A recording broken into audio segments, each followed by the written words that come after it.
শুভেচ্ছা সবাইকে, নামসাম ব্লগ চ্যানেলে আপনাদের সবাইকে স্বাগত জানাচ্ছি। দর্শক, আজকে যে ভিডিওটি তৈরি করছি সেটি হচ্ছে, আপনি ইতিমধ্যে জানেন যে পর্তুগালের কিন্তু ইমিগ্রেশন বন্ধ হয়ে গিয়েছে এবং পর্তুগালের যে সহজতে কাগজ দেওয়ার যে বিষয়টি ছিল, সরকার চলতি সপ্তাহে এই পরিবর্তনটি এনেছে এবং এখন থেকে আর যে লিগ্যাল এন্ট্রি করে খুব সহজেই ইউরোপের যে কোনো দেশে সেনজেন ভিসা নিয়ে এসে বৈধ কিংবা অবৈধ যে কোনোভাবে আসলে যে সহজভাবে পর্তুগালে কাগজ পাওয়া যেত, সেটির সুযোগটি আর রইল না। তো যার ফলে আপনারা যারা বাংলাদেশ সহ বিশ্বের বিভিন্ন দেশ থেকে পর্তুগালে আসতে চান বা পর্তুগালে আসতে ইচ্ছুক, তাদের আসলে বর্তমানে এই বন্ধ হয়ে যাওয়ার পরে কোন কোন উপায়গুলো খোলা রয়েছে বা কিভাবে আপনারা পর্তুগালে আসতে পারবেন বা সহজে কাজ করতে পারবেন, সেটি আপনাদের সাথে বিস্তারিত আলোচনা করব। আপনারা যারা আমার চ্যানেলটিতে নতুন, অবশ্যই আমার চ্যানেলটি সাবস্ক্রাইব করে চ্যানেলটির পাশে থাকবেন।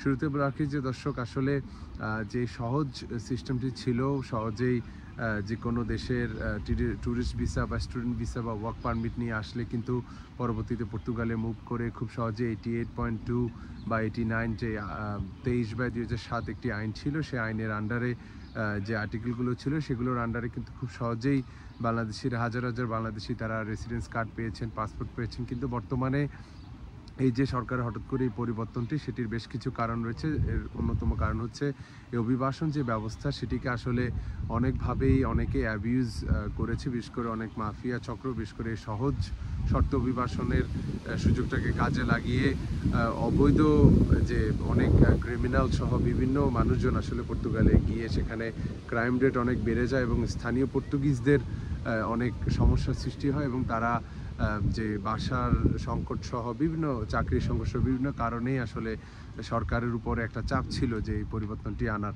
তো বর্তমানে যে নতুন যে পরিবর্তনটি আসলো, তো এই সহজ সত্য বন্ধ হয়ে যাওয়ার পরে তাহলে এখন কি কি উপায়ে বাংলাদেশ সহ বিশ্বের বিভিন্ন দেশ থেকে আপনারা আসতে পারবেন? তো তিনটি বিষয় তারা বলছে।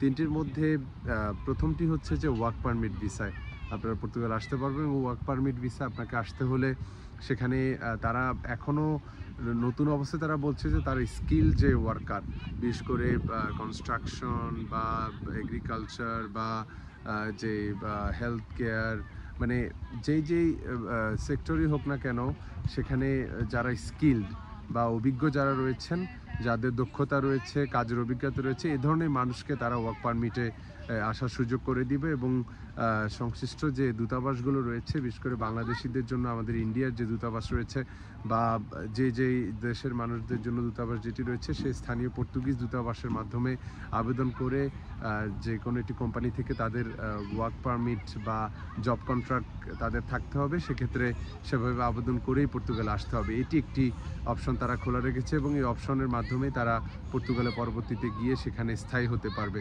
তো ওয়ার্ক পারমিটে আসলে আপনারা জানেন যে এটি খুব সহজ না। বিশেষ করে ওয়ার্ক পারমিট এখানে যে কোনো একটি কোম্পানির কাছ থেকে ম্যানেজ করতে হয় অথবা সরাসরি আসলে পাওয়াটা খুব কঠিন।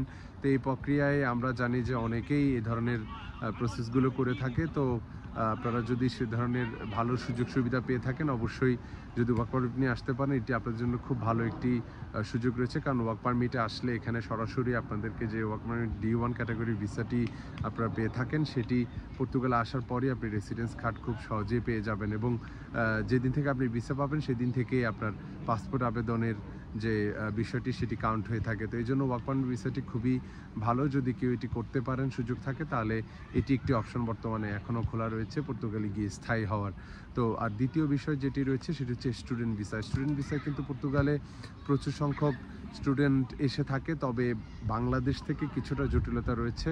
বিশেষ করে বাংলাদেশের মানুষরা দিল্লিতে গিয়ে জমা দিতে হয়, সেখানে ভিসার রেশিও খুবই কম বা অনেক অহেতুক কারণ দেখিয়ে ভিসা রিজেকশন করা হয় এবং পর্তুগালের অনেক ক্ষেত্রে দেখা যায় যে ভিসা যদি রিজেক্ট হয়, সেক্ষেত্রে টিউশন ফি রিটার্ন পাওয়ার ক্ষেত্রে অনেক ধরনের জটিলতা হয়।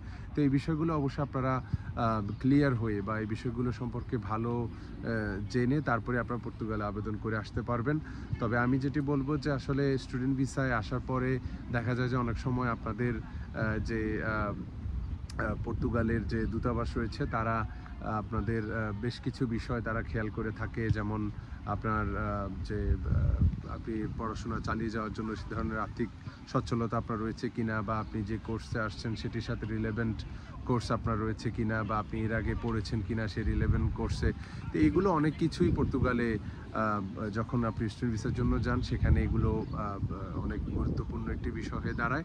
তো আপনারা অবশ্যই বিষয়গুলো মাথায় রেখে তবেই সেখানে যাবেন। এটি একটি অপশন আপনাদের জন্য এখনও খোলা রয়েছে, এবং স্টুডেন্ট ভিসায় আসার পরে কিন্তু আপনারা খুব সহজেই চাইলে পর্তুগালে যে স্থায়ী হওয়ার সেই পথটিও কিন্তু খোলা রয়েছে। বিশেষ করে 5 বছর বৈধভাবে পর্তুগালে আপনি যদি বসবাস করেন স্টুডেন্ট ভিসায় গিয়ে, সেভাবে আপনি পাসপোর্ট আবেদন করতে পারবেন।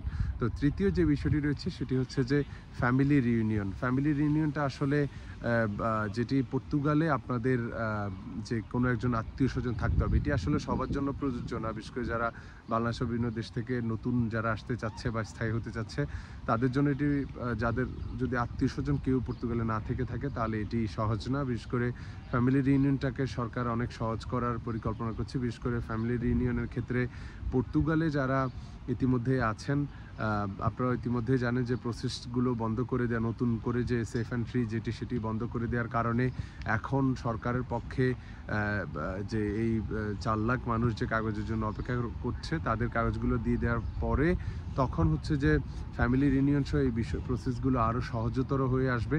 তখন আপনাদের যে স্পাউস বা যারা আসলে স্ত্রী বা স্বামী বা বাবা মা বা আন্ডার এজ যে চিলড্রেন, তাদেরকে নিয়ে আসার ক্ষেত্রে আরও সহজতর প্রক্রিয়া সরকার করবে এমনটি তারা বলছে। এবং এই উপায়ে কিন্তু আপনি আপনার পরিবারের সদস্যদেরকে এনে পর্তুগালে স্থায়ী করাতে পারবেন। তো এই 3টি উপায়ের কথা বর্তমানে বলা